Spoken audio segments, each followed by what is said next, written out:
This is something that is very important for you to understand.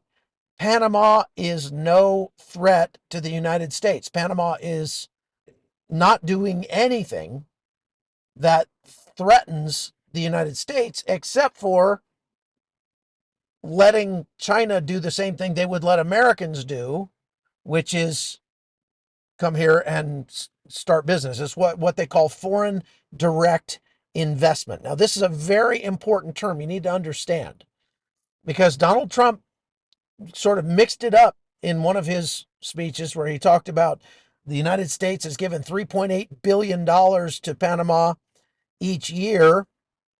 And that is not true. The United States gives very little foreign aid to Panama. Any foreign aid we do give to Panama is specifically to help them deal with the immigration crisis of migrants coming through the Darien Gap into Panama on their way to the United States. That was under the previous administration, under Secretary Mayorkas, who was committed to helping those migrants get to the United States faster, easier, cheaper, and safer. And so the money that they were sending to Panama was not to stop the migrants from coming through the Darien Gap. The money the Biden administration was sending to Panama was to help the migrants come through the Darien Gap. That has obviously stopped under the new administration. Not just the new Trump administration, but also under the new Panamanian administration, because the new president here, President Molino, came to power on the promise that he would stop the migration through the Darien Gap. And largely he has done so. They went from more than 5,000 people a day coming across the Darien Gap into Panama. The last numbers I've heard just from last week were like 15 a day. And those 15 are getting deported from Panama back to their home countries and are not being allowed to continue to the United States. President Molino of Panama wants to work with the United States to stop the illegal migration tidal wave coming through Panama. And the ones coming through Panama were the most dangerous ones. You understand that? Because the ones coming from north of Panama, meaning Guatemala, Honduras, El Salvador, Mexico, by and large, are not the ones that we have to really worry about in terms of our national security. Those people are coming for a better life. They are economic migrants. They don't have any business being in the United States illegally because, again, they don't have an asylum claim. They're economic migrants. However, the ones that came through Panama were from Cuba, Venezuela, Somalia, Afghanistan, Syria, Indonesia, and China. There were thousands that came through from China, about 30,000 last year that came through from China alone. Most of them military-age males. All of them came through the Darien Gap into Panama on their way to the United States. Those were the ones the United States really needed to focus on in terms of a national security threat. And yes, they were doing some vetting as they came through Panama. There were actually U.S. Border Patrol agents in Panama that were vetting, in some sense, at least during the first Trump administration. That sort of stopped under the Biden administration, but they were still able to capture about 2 terrorists a month, people that were on terror watch lists that were coming through Panama on their way to the U.S. And they captured them here in Panama. So they never made it to the U.S., right? And that was under the Biden administration. Now we don't have to worry about it because they've basically closed the Darien Gap. What they have done is just said, if you come into Panama, we're going to turn you around, put you on a plane and send you back home. And you will have walked through that death trap in the jungle for nothing. Yeah, and you'll have spent all that money for nothing. That was done in spite of the U.S. president and his administration under Biden, not because of him. That was done by President Molino, and he was doing America a favor. You understand that? Because they didn't stay in Panama. Those migrants came into Panama and they were immediately put on buses and sent to Costa Rica. So those migrants very quickly made it to the United States after making it through the Darien Gap. And President Molino put a stop to it. He shut it down as best he could with very little help from the United States.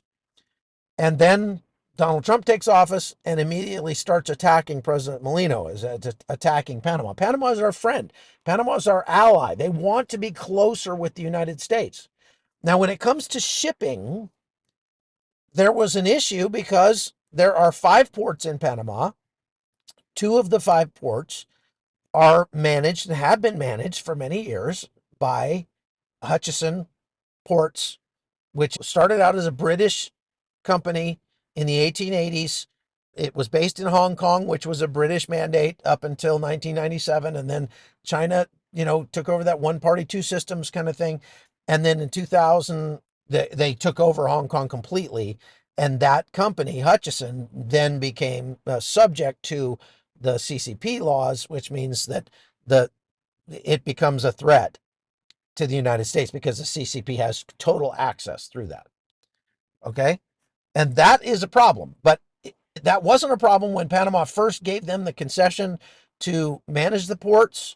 Hutchison outbid the United States to manage the ports. The reason they outbid the United States in the most recent go-round, which is 2021, was because they were being heavily subsidized by the CCP.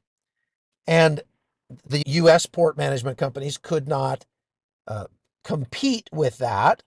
And so Hutchison won the concession again. That's a problem because this is not corruption on the part of Panama so much as corruption on the part of China. And they do this with everything. They don't just do it with solar panels. They do it with cars. That's why President Trump has said no more Chinese electric vehicles are going to be sold in the United States, because they are dumping them on the U.S. to crush the U.S. market and to take over that market. And once they do that, it's the same concept as selling razors and razor blades. If you you can give away the razor and take a loss on that because you're going to be able to sell the blades for that razor for a long time to come. And that's what China has been doing with everything.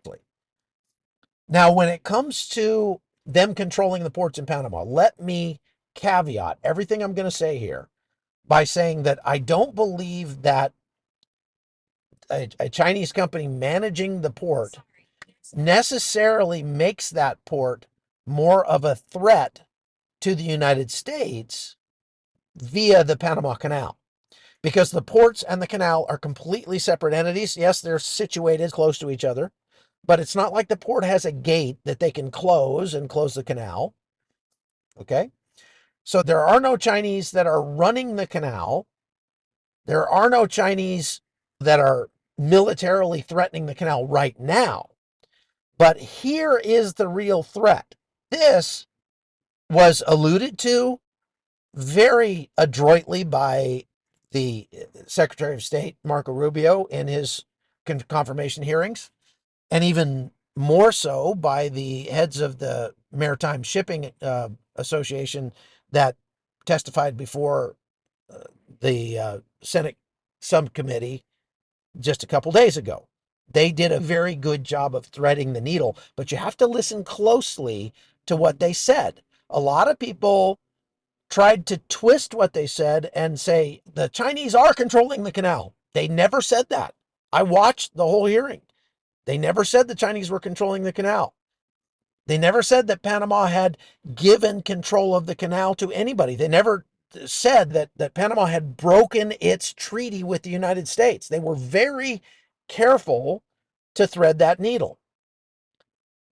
But here's what they did say, and this is even more important. This is super important. China is a direct threat to America, but not in the way that they're making it out through the canal. Here's the threat. China controls ports all around the world. They control ports on every continent except Antarctica. 129 ports, either through Hutchison Ports or through a directly Chinese-owned, CCP-owned company. Some of the ports are directly owned by the CCP. And we're talking about the largest port in the UK, for example. We're talking about ports on either end of the Suez Canal. So if Chinese control of the ports is a threat to the Panama Canal, then why aren't we saying that we're going to go take back the Suez Canal? Now, we didn't build it, but if the whole reason for saying that we're going to take back the Panama Canal is because we're trying to make the case that Chinese control of the ports on either end is a threat to American military hegemony or whatever, then the exact same argument would apply for the Suez Canal. So why aren't we talking about that? Why aren't we talking about the Straits of Malacca? Why aren't we talking about the English Channel? Now let's talk about why that's a problem for China to manage all these ports. It's not because the ports have some sort of mythical power over those waterways or the canal. It's because of the intelligence value of those ports. Let me explain something about the United States military. The United States military moves the vast majority of its military cargo via commercial shipping, cargo ships. And many of those ships stop at ports controlled by China. That means China has access to the manifests of what's on those ships. And there's a whole lot of intelligence value that can be gained by knowing what the United States is sending where and at what time. So by aggregating all of that information from all of its ports around the globe, China can get a very good intelligence picture of what the United States military is up to. And that's a big problem. Not only that, but every one of these ports has something called gantry cranes. If you've ever been to a port, you've seen these gantry cranes. They're gigantic cranes that move these containers around and everything like that. Well, did you know that China builds about 90% of all the gantry cranes used across the globe, even at ports in the United States? So Chinese software is and Chinese equipment is essential to the operation of ports around the globe, even in the United States. So if China wanted to, if we went to war with China and they wanted to present a threat to the United States, they don't need the Panama Canal. They just send out a bug or send out a couple lines of code that shut down every gantry crane that has their code in it, which is almost all of them, and they would cripple all of the ports around the globe. Essentially, global shipping would come to a complete halt. They don't need the Panama Canal to do that. This is a big problem.